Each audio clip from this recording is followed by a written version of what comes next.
It's happening again. Paul Rubens sent me their 5th generation level solid watercolors, their new set of 48 watercolors. I'm going to be swatching them for you today and doing a little review of them. As I open them up, you can see that the packaging of them is a little bit more banged up than my other Paul Rubens watercolor sets. I don't think this is like a super big deal, but if you're buying this for a friend or for yourself, you know, it's not always nice to have something be in an imperfect condition when you purchase it new. So I thought I'd call it out. It feels like the wrapping on the watercolors is inconsistent. A lot of the watercolors haven't dried properly before being wrapped. They've almost pooled onto the paper and they're a little bit uneven in the pans. This is something that I don't remember experiencing with the other palettes. I have a bunch of other Paul Rubens reviews up on my channel if you're interested in those. I'll have my last one linked in the info box. I was very excited for this 48 color set because there's quite a couple of colors that have not been in other sets before. The new colors that are different between the 24 color set and the 48 color set are the titanium opaque white, which is a fantastic addition, I think. There's a silver and a gold, which I think are a little bit interesting. I'd never really loved these in a watercolor set. Not that they're bad per se in this particular set, but I don't use them myself. There's a really nice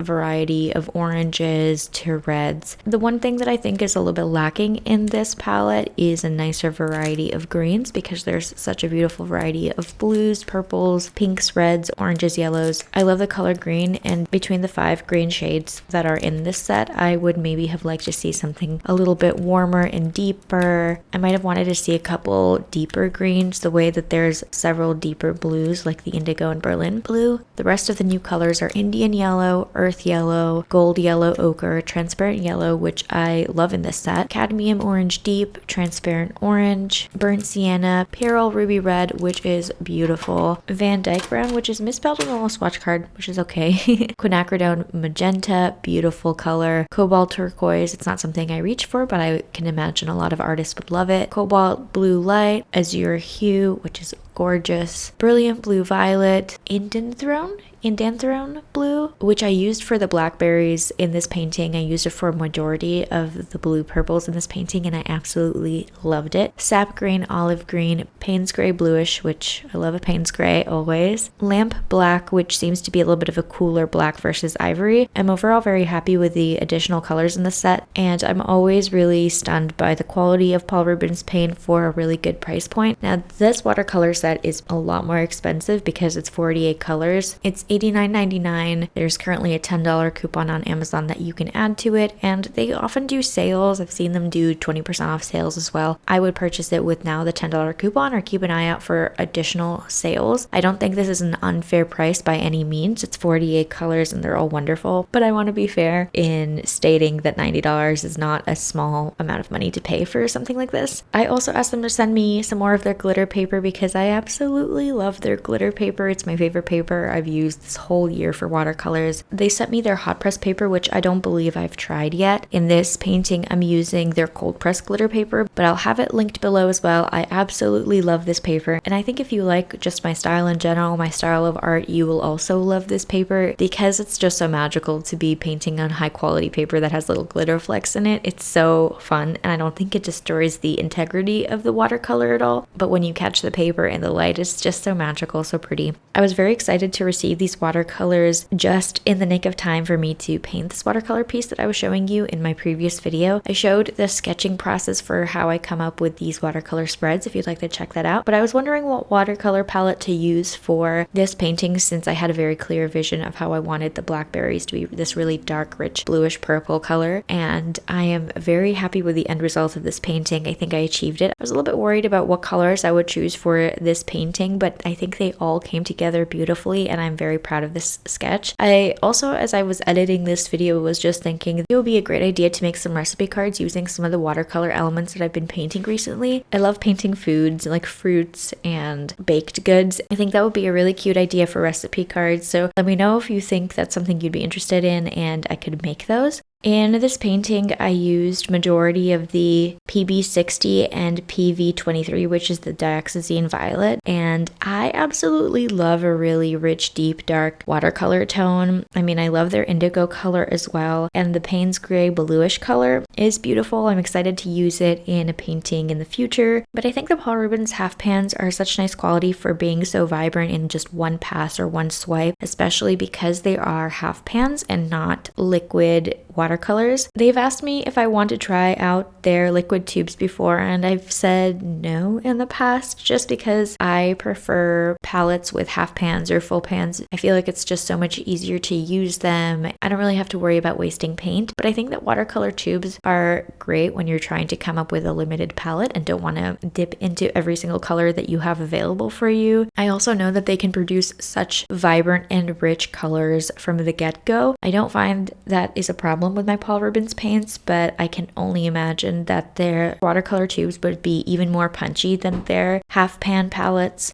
I have been super pleased with all of the palettes I've received from them, and I'm excited to have these additional colors. It seems that I'll just keep receiving new palettes and reviewing them, so soon I think I will have to go in and declutter some of the palettes that I have because I can't possibly use them all up in the near future. If I were you, just keep a little lookout to see if I'm going to be doing any giveaways here on YouTube or on Instagram, just because I don't want to have all of these art supplies I can't use. I would love to share them with you, so once I go through them and see what I need and what I don't need, I will probably create a giveaway to give you some of my excess art supplies.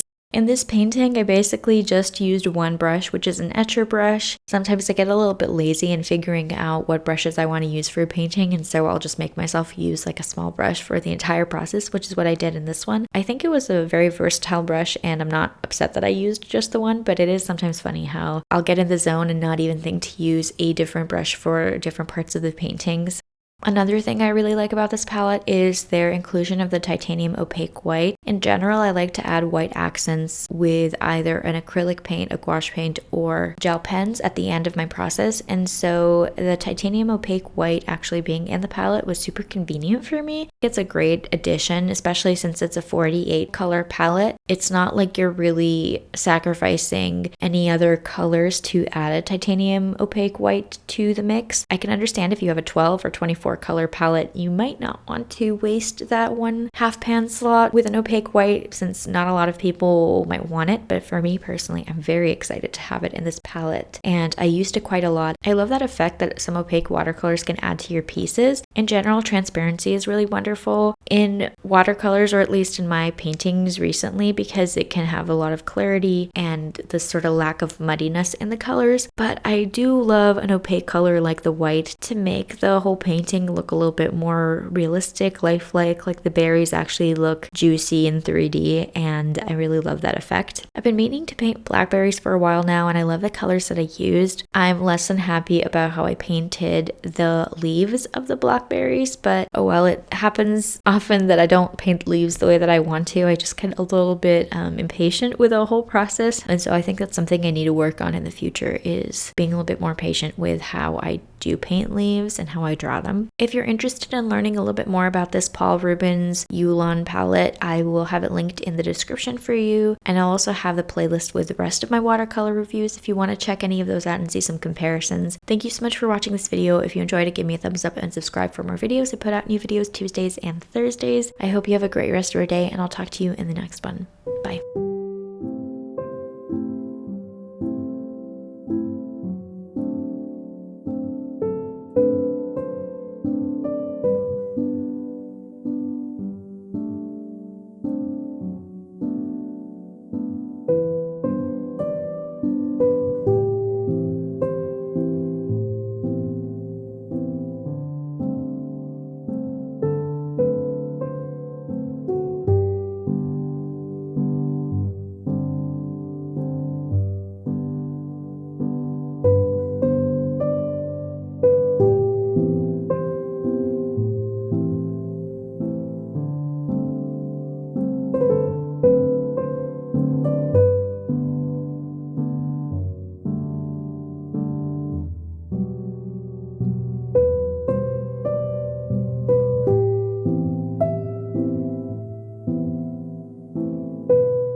you.